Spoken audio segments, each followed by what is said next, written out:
Good evening, ladies and gentlemen.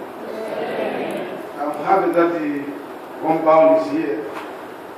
It's one of the groups I know. They do bless me. They don't know, but I know. So I'm happy that you are being invited to this meeting. My assumption is you are not just coming today because you were assigned today, but my assumption is you will be coming throughout the week. So if we happen not to see you tomorrow, then we are going to pressure you and will not invite you again. So since you have started, please just come. Ladies and gentlemen, I am a married person and I would like to report to the house. I communicated with the chairperson that my wife will join me on Wednesday. She went to Zeus for other meetings. They had a meeting, the shepherdess meeting, so she went there to join them at that meeting. So she'll be coming back from Zeus today, and tomorrow and Tuesday she'll be doing other things at home, and on Wednesday she'll be coming down here. So please forgive me that I'm standing when my wife is not in our midst, but she will come by God's grace. So I would like to welcome each one of you, and I would also like to welcome all visitors. If we have some visitors in our midst, I would like to welcome them in a special way. I'm not very sure, but there's a friend who indicated that he is coming, Mr. and Mrs. Kuyama. I have a friend who said he is coming to join us, but I can't see him. Maybe he's on his way coming. He said we are coming there to be with you at that meeting. At least I managed to invite a friend, but I don't know. You are here, but you do not come with your friends. I don't know why. So let's make it a point that from tomorrow, let's at least try to bring someone with us. You know, you are people of influence. You have been calling your friends to go with you at your bridal shower, and they accepted to come with you. Why can't you just call them to come again with you here in the church for this seminar? So I'd like to encourage you. Bring friends. We have enough place here, enough room for them. So just bring them. We will see where to sit them. Just bring them. Don't get worried that no, the church is, the building is too small. No, we have plenty of place here. So just bring them. We are going to accommodate them. We have opened our meeting yesterday. And today we are just resuming because he started yesterday. And it was good that Pastor Tangarimos opened the meeting. So we are happy that the meeting was opened yesterday. And today we are just proceeding with the meeting. We are going to close our meeting on Sabbath.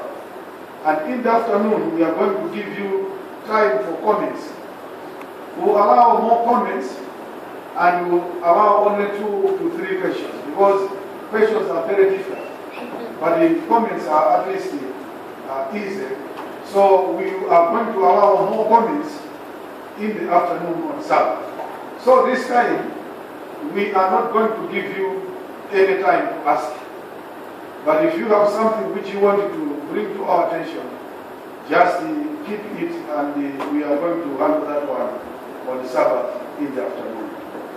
Today we are making a foundation for our meeting. And the topic for today is marriage in trouble. It is a foundation for our meeting. And I know we are not going to roast on the way because today we are just making a foundation for our meeting. So please let me read with you. This is the foundation, and it can be good for you to come at least every day so that we'll be able to connect. Our topic today is marriage in trouble. Marriage and family life are in trouble. It is sad to say that almost every family is experiencing difficult times. It is sad to let you know that not even a single family that does not have any trouble. It's a sad situation, but it's a reality. Christians and non-Christians, they are all going through difficult times. Rich and poor. You cannot say that because I'm poor, this is why I'm experiencing these troubles in my marriage.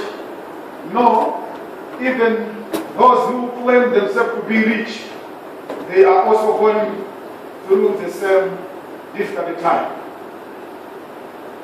Friends, almost all families are experiencing difficult times, whether educated or non-educated people. They are going through these difficult times. Teachers are experiencing the same. Doctors, you cannot exclude them. They are also experiencing the same problem. Politicians, they cannot run away from this problem. Elders and pastors, they are also going through the same challenge. There is no any single group of people that is immune from this problem. Almost every family is experiencing the challenge. There is problem in our marriage status. Now, my question is, why the trouble? This is a very, very important question for us to consider. But before I respond to this question, let us first of all find out who started this issue. The issue which is bringing so many challenges, troubles. Who is the author of this institution? Who started this issue of marriage? We wanted to find out the originator, the one who established this thing, which is troubling people. Who started this? If you can go through your Bible, you are going to discover that in the book of Genesis chapter 2, verse 18, your Bible and my Bible says, it is not good that man should be alone. I will make a helper suitable for him. I'm using NIV.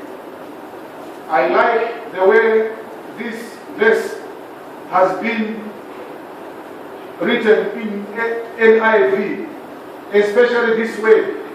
I will make a helper suitable for him. Friends, God is the one who introduced this issue of marriage. I like the verse.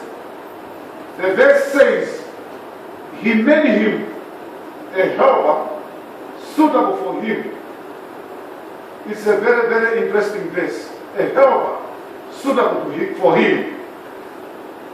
Allow me to suggest tonight and try just to make an emphasis on this verse, especially to you, my fellow men gathered here.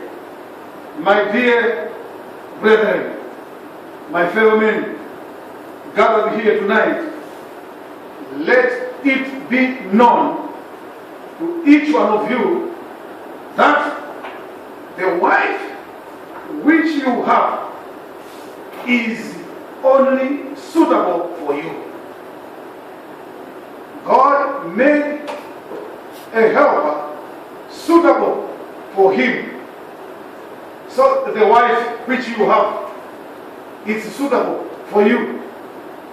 God saw it fit that this man, I think this woman, if we can take her to him, this one is suitable for him. My dear ladies, my dear women gathered here, the man who is with you, he is just suitable for you. God made a suitable wife for that man. And God made a suitable man for that good woman. If we can take her to anyone else, she will not fit. She will not fit. This is the reason why some of you, originally you are coming from Atlanta, but it took you hundreds of miles searching for someone who is suitable for you. Within your community, there are so many girls within your community at your school, but those were not suitable for you. It took you time to find someone who is suitable for you. So I want to make it a point that the woman which you have is very, very suitable for you. She cannot fit anywhere. She is fitting you. He cannot fit anywhere. He is fitting you. He is suitable for you. This is what God is trying to suggest to each one of us tonight. She is suitable for you. God does not make any mistake. He gave to you a suitable person. Sometimes I don't understand people. People can waste their time discussing other people's marriages, wasting their time. That's the challenge. I cannot understand them because sometimes people can waste their time discussing. Sometimes you could hear them say, that man is in trouble. I don't know what happened to him. He made a mistake by marrying that cruel lady. You don't know. That lady to you can be a cruel one, but she is suitable to him. Don't waste your time discussing other people's issues.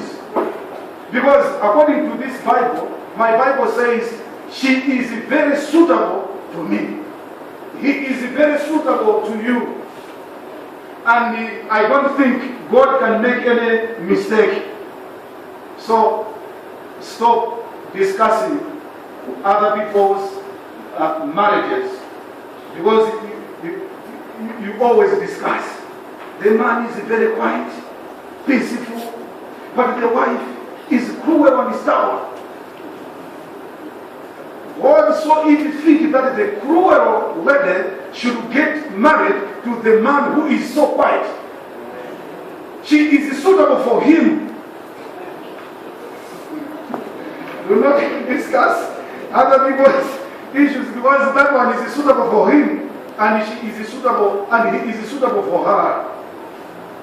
That one was not supposed to get married with him. So what do you think was supposed to go? He was married to her and she was married to him because God saw it fit that these people, they can fit each other. And on that base, there is another area which we cannot pass it without saying something. My Bible and your Bible says a helper. Friends, this does not mean the woman's role is only limited to assist him in doing some jobs in their home. Her duty is not only limited to that, but theologically, God is trying to suggest this woman being given to him, this man being given to her, God made it a point so that him or her can help him or her in the issues related to salvation. I want to make it a point. When God says, I am making him a helper, I'm giving her a helper, it's not limited to issues of your assignments, washing dishes, cooking food, doing jobs in the kitchen. It's not only limited to that, but it is an assignment. You have been given an assignment. When you take her to be your wife, God has given you an assignment. Your assignment is to help her, to help him, so that he can be served. It is not only limited to what we always do in our homes, helping each other to wash dishes, to take kids to school. It is not only limited to that, but we have responsibilities. Our responsibility as a man given to that particular lady, you have a responsibility. Your responsibility is to try to help her in the issues related to her salvation. We are here to help each other. When your man, listen, my dear ladies gathered here, when your man is dying spiritually, you are there to help. The first responsibility for you is to try to help him so that he can be served. The first person to know and also to find a way to help him, it's you. It is very, very unfortunate. We are a helper to our husband so that we can help him to get saved. Unfortunately, we do hide issues. We don't want people to know that is the child. We are there so that we can help him, we can help her, so that he can get saved. When your man is dying, you need to be the first person to know. And also, you need to be the first person to find a way to help him. Men, you are the first people to know when your wife is dying. You are the first person to know. Unfortunately, there are so many people who are hiding each other. Some of you, it's very unfortunate. You are aware of what your husband is doing. Very unfortunate. You know, and you know, my husband is dying spiritually. He's dying. But you have forgotten that you are there to help him. Unfortunately, you do hide. Unfortunately, you have no time to rebuke him. Unfortunately, you cover him. But my Bible says, I am making him a help. So I would like to make it a point to each one of you tonight. You are there in your family so that you can help your wife to get saved. You are there to make your man to get saved. So help him. I'd like to welcome you, my brother Kuyama and Mrs. Ngoma. These are my friends which I already told you that I invited my friends to come. At least I have to sign. But where are your friends? Mr. and Mrs. Ngoma, they are not Adventist members. They are CCB members. But I have invited them. Come, so that we can feast together. So I am wondering, where are your friends? My friend is there. So tomorrow, I want each one of you to show me your friend. Thank you, my brother Ngoma, that you are here. Brother and Mrs. Ngoma, they are my friends. I didn't know them, but they knew me through Adventist radio. So last month, they phoned me. Where are you, Pastor? Was it last month? It was January. No, not last month, but it was, I think, November, if not December. I came here for other meetings. So I got a phone from them. Where are you, Pastor? Oh, I'm here. We would like to see you. So they came to see me. And they disclosed that we are listeners of the Adventist radio. Amen. So from that time, they have been my friends. Amen. We do communicate, we do encourage each other. And this time I have invited them for this meeting. And I made it a point that anytime when I'm coming here for a meeting, I'll be inviting them. Soon, I'm going to invite them because we are planning for a crusade in Atlanta for 2019. I'm also planning to invite them so that they'll be coming to attend the crusade. So if you have friends, invite them. This is what we are saying. We have a responsibility to make our friends to get saved. So the first friend of yours is your wife.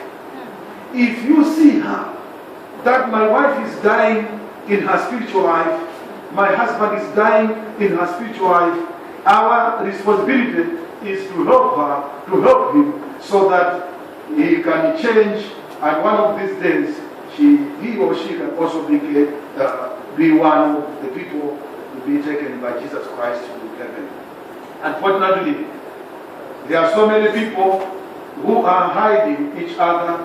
Some of you are aware of what your spouse is doing. You know that your husband is cheating, your wife is cheating, and you know, but you are quiet. You say nothing to him. You say nothing to her. But I want you to know, you are there to help him to get saved. You remember a story of Ananias and his wife. The wife, my Bible says, the wife knew. The wife knew that Ananias is cheating. But she decided to stay quiet. She said nothing. So I would like to make an appeal to you. If you happen to know what your husband is doing, what your wife is doing, please don't stay idle. Do something. You are there to save him. You are there to save her. Please let us help each other. Let us help our companions to get saved. Help your children to get saved. Help your parents to get saved. Do not hide any evil done by your spouse. Help him. Help her. Remember, God established this institution so that a man and his wife should help each other. And my Bible says you are very suitable to him. So don't fear him. Don't fear him. He is your man. Don't fear her. She is your wife. Don't fear her. Tell her. Yes, I know she will bend.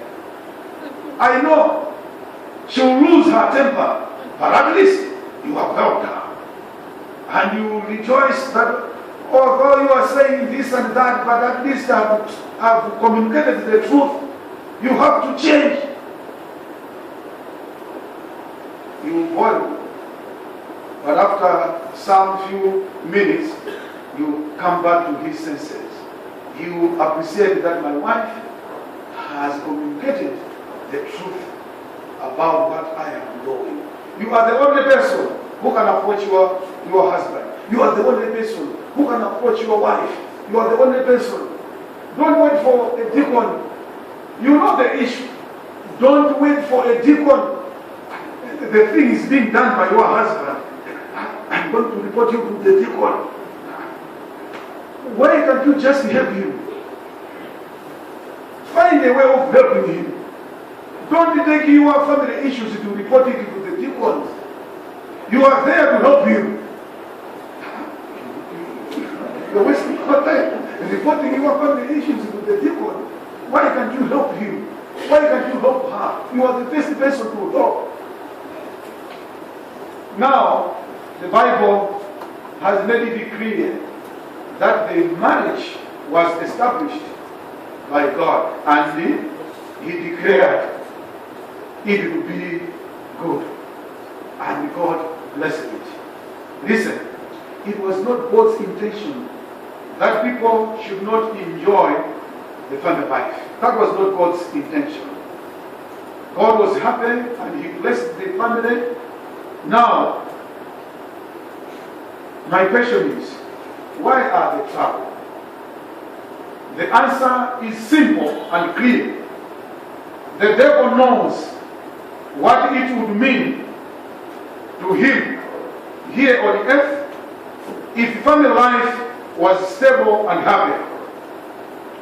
He knows that family life is the foundation of all human societies here on earth.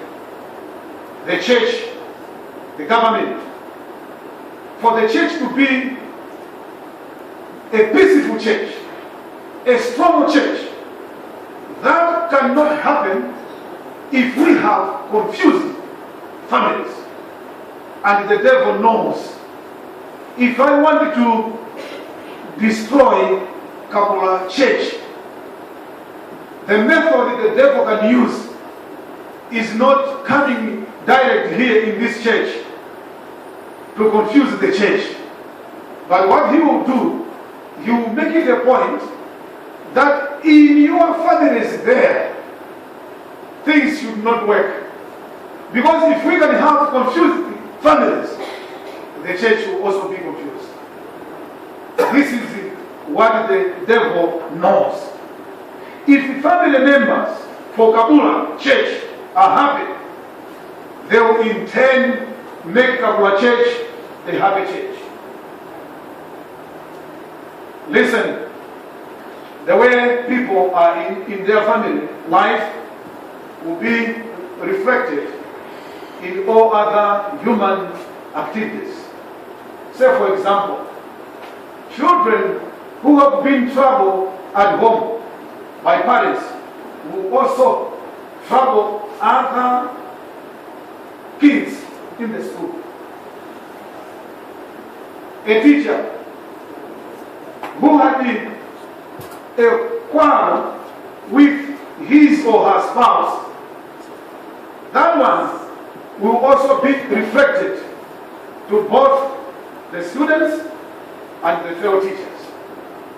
A nurse whose husband harassed her will in turn harass the patients.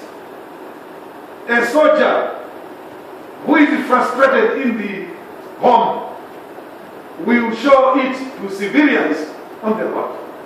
Sometimes you wonder, is this the issue? It's not that issue, but this man has issues at home.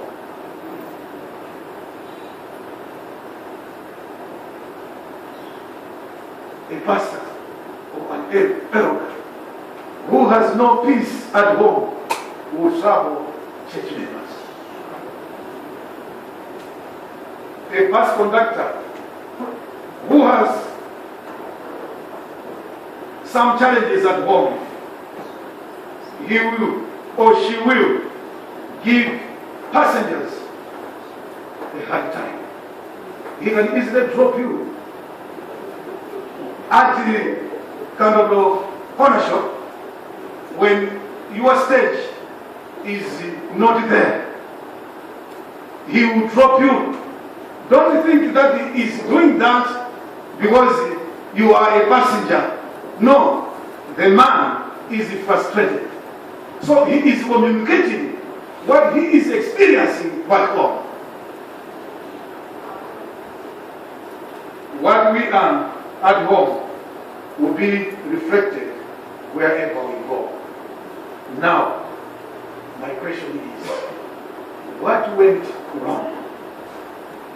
We have noted that God established a happy home. And it was God who made it a point that a man should not stay alone.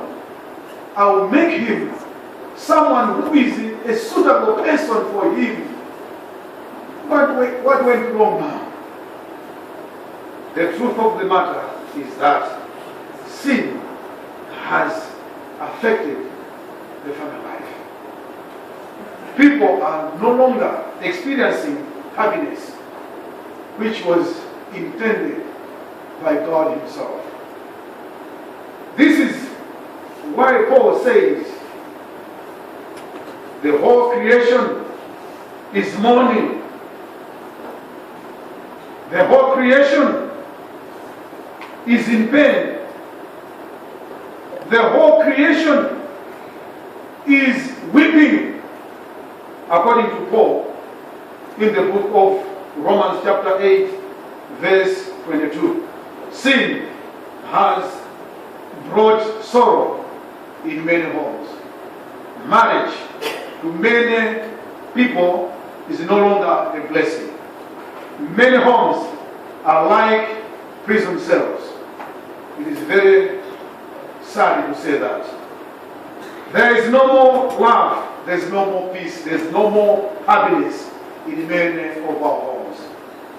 Many people are still keeping their marriage status for the sake of keeping their church membership. This is what is happening. If I be the one to quit, if I be the one to start quitting, the church will deal with me. So to avoid that, people are still trying to keep their marriage so that they can sing. But Eden was saying this because there was trouble in her marriage. So she was speaking this one, communicating this truth to the pastor with tears. I regret that I married him. She was crying. You know what, tonight, even here tonight, if I had the powers that I can declare, maybe in 10 minutes that I am declaring, that I am declaring or I'm giving you a 10 minutes divorce. If you are here with your spouse, I am allowing you to divorce her, to divorce him. A divorce for 10 minutes only. If I had that powers, and that I can grant you that opportunity to divorce, let's assume I have that power. Now I'm getting to you. I'm giving you a 10 minutes divorce. If I have that powers and communicate to you to divorce your spouse, and after 10 minutes, I also communicate to you, I allow you to be given a second chance so that you can propose with a thoughtful mind and with a critical thinking. And I do allow you to do that within 10 minutes. That now you are free. You can propose. Don't think that this is my wife or this is my husband. We have declared a divorce. You are not married now. So I'm giving you a second chance. Friends, I am afraid that some of you here, you will go out singles. You will try to plead to your man, I am here, and your man will respond, I think you did not hear the pastor. The pastor has communicated that I should do it critically. So I've given it time. And this is what I have decided. Some people will go out, will go back home without their spouse. Why? Friends, we have problems in our marriage, in our families. God was the one who initiated this institution. And our father Adam was very, very happy to see his wife. According to your Bible, Genesis chapter 2, from verse 23, from 22 to 23. Adam was very happy. Proverbs chapter 18, verse 22. My Bible says, he who finds a wife finds a good thing and receives favor from God. But what went wrong now? Remember those old days when you just knew each other. He or she was your best friend. He or she was your best friend. You were always happy to see her, to see him. You could not afford to stay for months without any communication. And in those days, we had not even cell phones.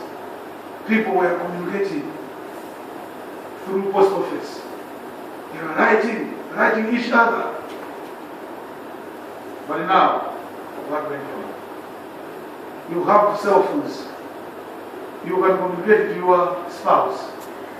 But sometimes you wonder, people can go to the field in Gilonga, waiting there for a week without any communication to their spouse.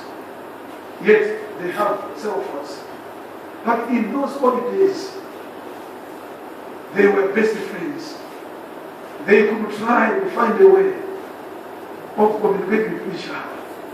I remember when I was at the Lakeview Seminary, that time I was single, but my wife, I proposed to her when I was at the Lakeview Seminary.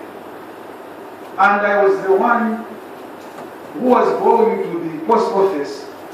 The college was asking me I was a mail boy at the college. So I was going to collect mail. I remember after collecting, I was checking when I happened to see a letter from my girlfriend, who is my wife now. I was sitting down responding before I traveled back to Lakeview. The post office was in Mangen. And I was responding. So it was a communication which was taking place almost weekly, but through post office. You were always happy to see him or to see her.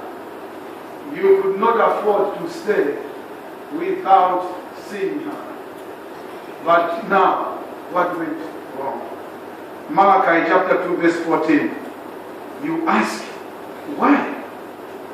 It is because the Lord is acting as the witness between you and the wife of your youth, because you have broken faith with God. Though she is your companion, though she is your partner, though she is your friend, the wife of your marriage covenant.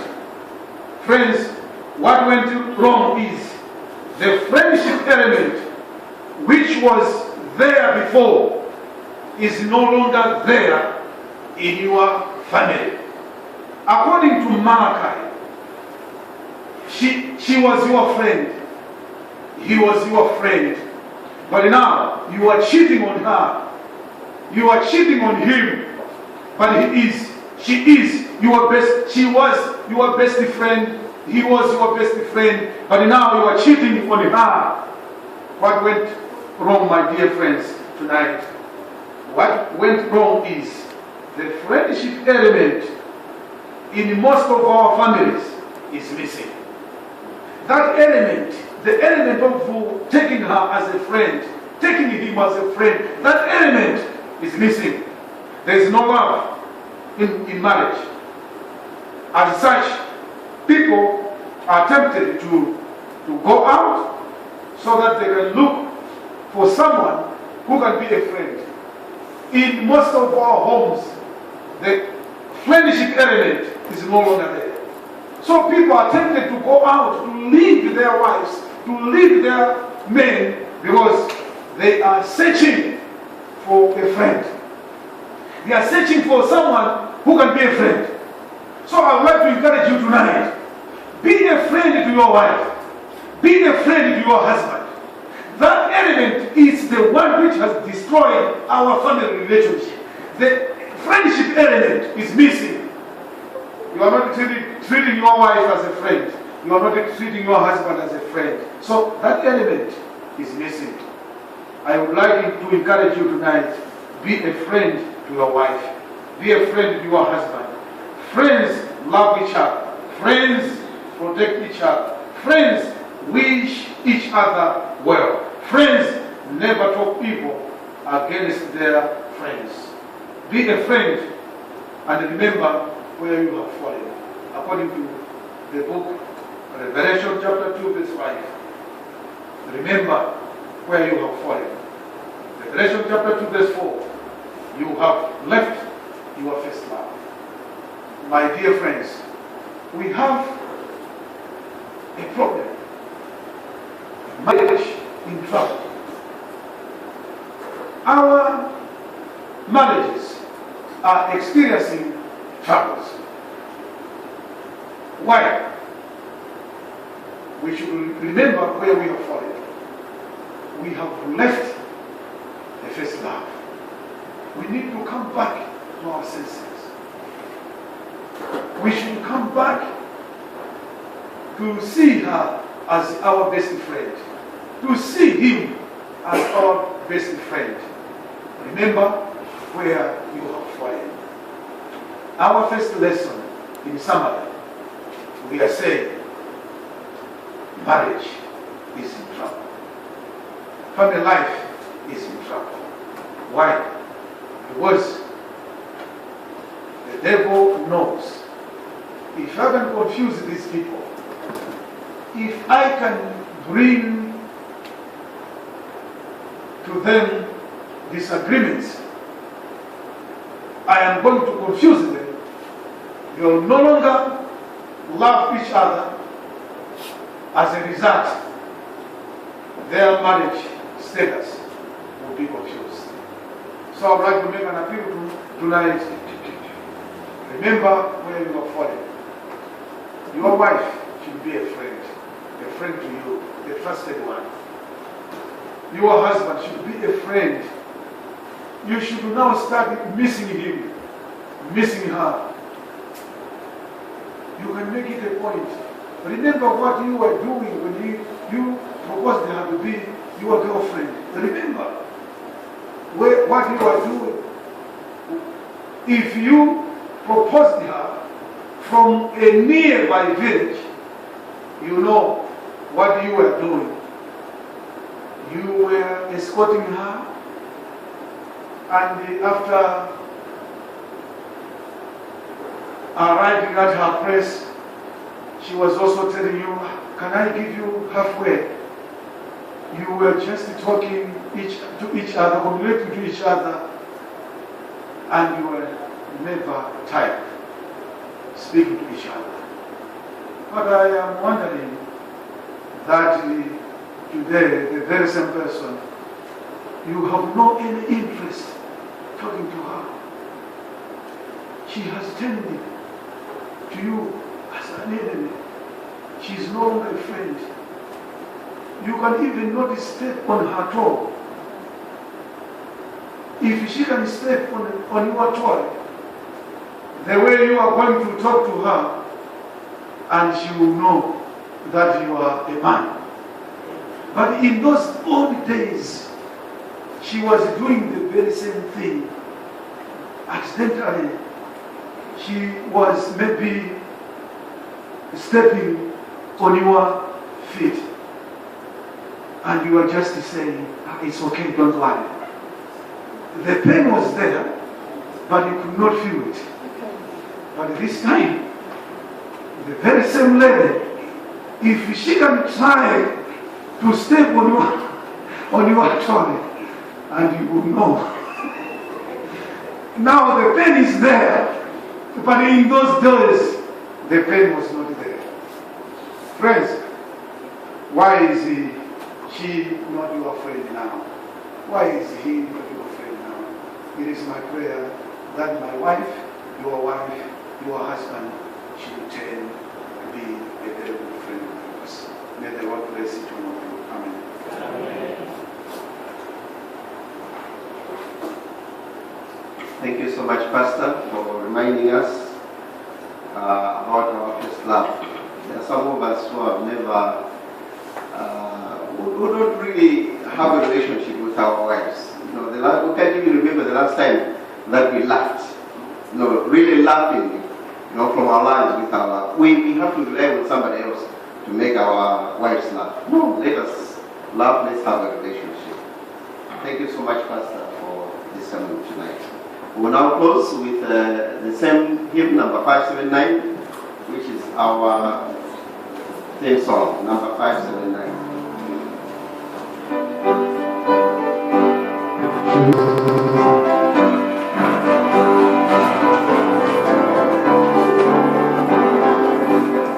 His love makes us happy, His love has moved away. He tells us that He makes us turn to others every day.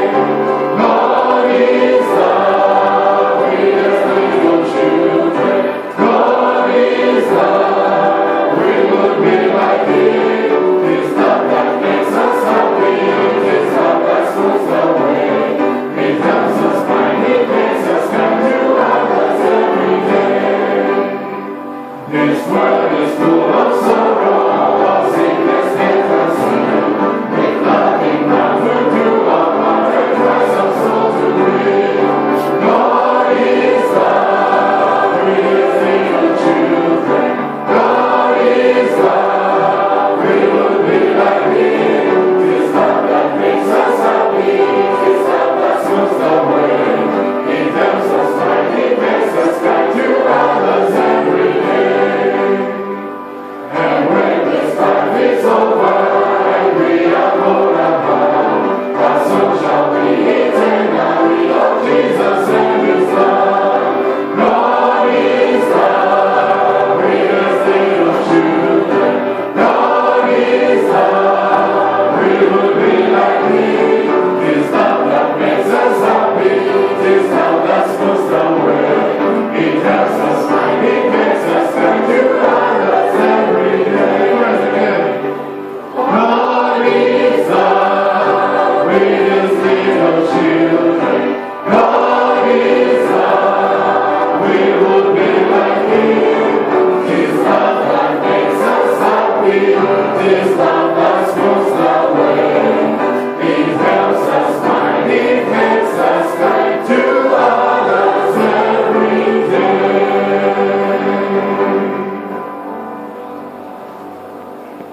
We are so grateful, Heavenly Father, tonight that you can give us this lesson. We know where we have fallen. It is our prayer that you forgive each and everyone. It is our prayer that throughout the week we should continue to speak to our hearts so that we can experience the love which was there in our families. We are now parting to our various homes. It is our prayer that you go with us wherever we go. In Jesus' name we pray.